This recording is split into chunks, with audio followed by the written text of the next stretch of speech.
अस्सलाम वालेकुम व्यूअर्स। आज हमारी पावर पॉइंट की सेकंड क्लास है। पिछली क्लास में हमने पावर पॉइंट को ओपन करने का तरीका देखा था, उसकी डिफरेंट टैब्स के बारे में कुछ इन्फॉर्मेशन ली थी और उसकी मेन टैब होम टैब में जो एक सेक्शन हमने कवर किया था क्लिपबोर्ड का, जिसके अंदर कॉपी और फॉर्मेटिंग और पेस्ट वगैरह की चीज़ें सारी थी। आज हम आगे देखेंगे जिसके अंदर आपकी स्लाइड्स और फाउंड और पैराग्राफ वाले सेक्शंस होंगे। चलिए शुरू करते हैं।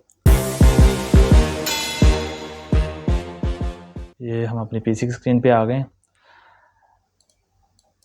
सेकंड क्लास में स्टार्ट करता हूँ। मैं एक प्रेजेंटेशन खोल लेता हूँ क्लास 2 के यहाँ पे, ठीक है। आज हमने देखना है स्लाइड का सेक्शन। पहले हम क्लिपबोर्ड को सारा देख चुके हैं।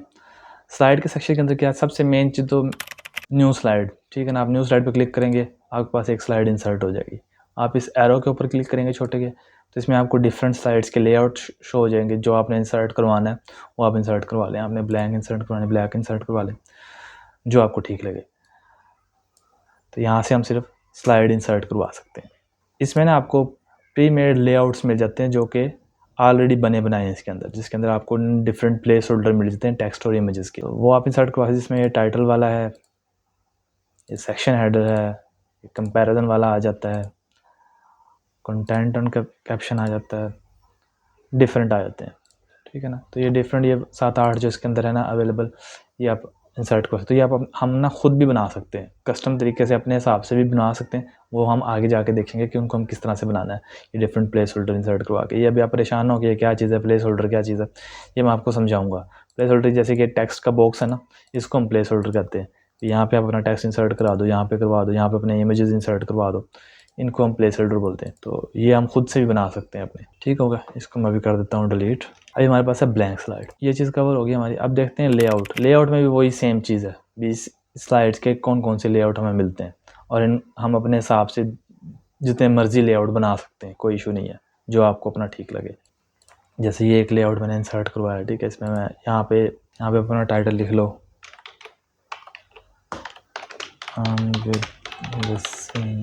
ठीक है। यहाँ अपना टेक्स्ट जो भी देना लिखना है तो लिखना, नहीं बना सकते। अब ये जो चीज़ है रीसेट की ऑप्शन, ये क्या चीज़ है। सपोज हमें अपने इस स्लाइड के ऊपर काम कर रहे थे, ठीक है ना। इसको मैंने अपने हिसाब से एडजस्ट करना था। मैं कहता हूँ यार इसको थोड़ा सा इधर हो, या मुझसे कोई हो गया, आगे पीछे चीज़ें हो गई हैं, ये प्लेस होल्डर ऐसे हो गया।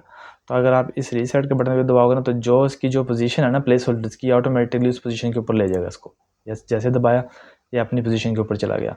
क्यों? क्योंकि ये जो लेआउट हमने यूज़ किया है वो ये वाला यूज़ किया है। तो जो प्लेस होल्डर है वो अपनी पोजीशन के ऊपर वापस आ जाते हैं, ठीक है। तो रीसेट का सिर्फ इतना ही काम है। टेक्स्ट आपका वापस नहीं आएगा, सिर्फ इनकी पोजीशन वापस आ जाएगी। सेक्शन क्या है, आप अपनी प्रेजेंटेशन के अंदर ना डिफरेंट सेक्शंस बना सकते हो। सपोज मैं एक यहाँ पे मैं अपना माउस लेके जाता हूँ, इधर जाके मैं ऐड सेक्शन करता हूँ, ठीक है। इसका मैं नाम दे देता हूँ इंट्रो, ठीक है। ओके कर देता हूँ। यहाँ पे मेरा इंट्रो आ गया। इधर मैं जाके एक और सेक्शन बना देता हूँ। सेक्शन में जाके ऐड सेक्शन करता हूँ। इसको मैं कह देता हूँ जनाब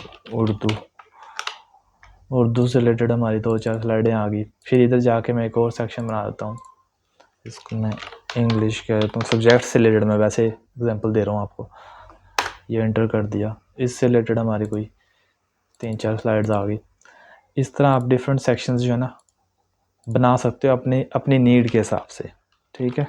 जो भी आपका टॉपिक हो, जो भी चीज़ आप कर रहे हो, तो इस तरह से 2-4 स्लाइडें इसकी आ गई। अब हम देखें सेक्शन में डिवाइड करने का फ़ायदा क्या होता है कि उससे ना, एक तो जिसको आप प्रेजेंटेशन दे रहे हो ना उसके लिए ईजी हो जाता है। फर्स्ट को आपने प्रेजेंटेशन तैयार करके अपनी प्रेजेंटेशन तैयार करके आगे किसी को भेजनी है, तो उसने जो अपना उससे रिलेटेड जो चीज़ उसने देखनी होगी ना, वो उस सेक्शन पे जाके देख सकता है। अब इसको मैं यहाँ से क्लोज़ करता हूँ, ये सारे ऐसे क्लोज़ हो गए, ठीक है ना। अब कोई जिसने इंग्लिश से रिलेटेड देखना तो वो इंग्लिश वाला सेक्शन खोलेगा, उसको इंग्लिश से रिलेटेड सारी स्लाइडें नज़र आ जाएंगी। जिसने साइंस वाला खोलना होगा उसको साइंस से रिलेटेड आ जाएंगी, उर्दू वाले को उर्दू से रिलेटेड आ जाएंगी, ठीक है ना। तो सेक्शन का ये फ़ायदा होता है। अब ये सेक्शंस, अब यहाँ पे अगर हम जाएं तो आप इन सारे सेक्शन को एक साथ क्लोज़ भी कर सकते हो। मतलब ये सारे ओपन हुए हैं, आपका कोलैप्स हाल कर दो, ये सारे क्लोज़ हो जाएंगे। आपको बार बार एक एक करके क्लोज़ करने की ज़रूरत नहीं पड़ेगी। अगर आपने सारे ओपन करने, वापस सेक्शन में जाओ, एक्सपैंड हाल कर दो, सारे के सारे ओपन हो जाएंगे, ठीक है। इसमें अगर आप किसी सेक्शन को रिमूव करना चाहते हो वो भी आप कर सकते हो।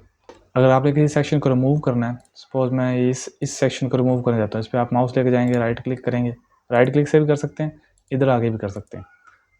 तो यहाँ पे रिमूव सेक्शन के ऊपर क्लिक करेंगे तो इसका सेक्शन जो है ना वो रिमूव हो गया। मैं कंट्रोल जी कर रहा हूँ, वापस आ गया। अगर आपने इस सेक्शन का नाम चेंज करना है, राइट क्लिक करो या वापस इधर चले जाएं, हम उधर से ही देखते हैं, चलें इधर से जाके आप रीनेम कर दोगे, ठीक है ना। राइट क्लिक वाला ऑप्शन बेहतर रहता है कि आपको माउस जो है ना उधर लेके जाना नहीं पड़ता, आप यहीं से राइट क्लिक करके उसको रिमूव भी कर सकते हो, रीनेम भी कर सकते हो, ठीक है। कोलैप्स आल सारे फंक्शन जो यहाँ पर मेंशन है ना, वो सारे के सारे आपको राइट माउस क्लिक से ना शो हो जाते हैं, ठीक है। अगर हमने सारे के सारे सेक्शन रिमूव करने भी ख़त्म करना है, सेक्शन में जाके रिमूव आल सेक्शन कर दो, सारे सेक्शंस आपके रिमूव हो जाएंगे। अब आगे हम क्या चीज़ देख लेते हैं, ये स्लाइड लेआउट्स हमने देख लिए हैं। डुप्लीकेट सेलेक्टेड स्लाइड, आप चाहते हो कि आपने ये वाली स्लाइड बनाई हुई है, इसका आप डुप्लीकेट बनाओ, तो आप यहाँ से इस पर क्लिक करोगे तो इसी का डुप्लीकेट एक और स्लाइड बन जाएगी। इसका शॉर्टकट भी है, मैं इसका कंट्रोल सी कर रहा हूँ। मैं मुझे इस स्लाइड का डुप्लीकेट बनाना है, तो आप यहाँ से डुप्लीकेट करने के बजाय कंट्रोल ये स्लाइड सेलेक्ट करो और कंट्रोल डी का बटन दबा दो, तब भी आपकी डुप्लीकेट बन जाएगी, कोई इशू नहीं है। अगली चीज़ क्या है, स्लाइड फ्रॉम आउटलाइन। आपके पास ऑलरेडी कोई आउटलाइन बनी पड़ी हुई है, ठीक है ना, उससे आपने स्लाइड्स बनानी है। जैसे कि मेरे पास ये एक पड़ी हुई है टेक्स्ट बॉक्स, ठीक है, इसके अंदर ये डिफरेंट आउटलाइन हैं, उर्दू, इंग्लिश, मैथ्स है। इतना कारआमद नहीं है वैसे, लेकिन है फंक्शन, आप देख लें। बाकी आगे जाके मेरे इस्तेमाल में इतना ज़्यादा नहीं आया, लेकिन मैं आपको बता देता हूँ। हम स्लाइड फ्रॉम आउटलाइन से क्लिक करते हैं, ये हमें पूछता है भी कहाँ पे पड़ी है आपकी आउटलाइन, ये इधर पड़ी, मैं इसको इंसर्ट करता हूँ, तो ये हर आउटलाइन से रिलेटेड ना एक एक स्लाइड अलग अलग से बना देता है, ठीक है ना। जो जो उसके अंदर लिखा हुआ था ना, उसकी हर एक की अलग अलग उसने स्लाइड बना दी, तो इसका फंक्शन इतना ही है। स्लाइड्स फ्रॉम आउटलाइन देख लिया। अब रीयूज स्लाइड, ये क्या है, ये उसलिए इस्तेमाल होता है, आपके पास कोई और प्रेजेंटेशन पड़ी हुई है, ठीक है ना, आपने उसमें से कोई स्लाइड यूज़ करनी है।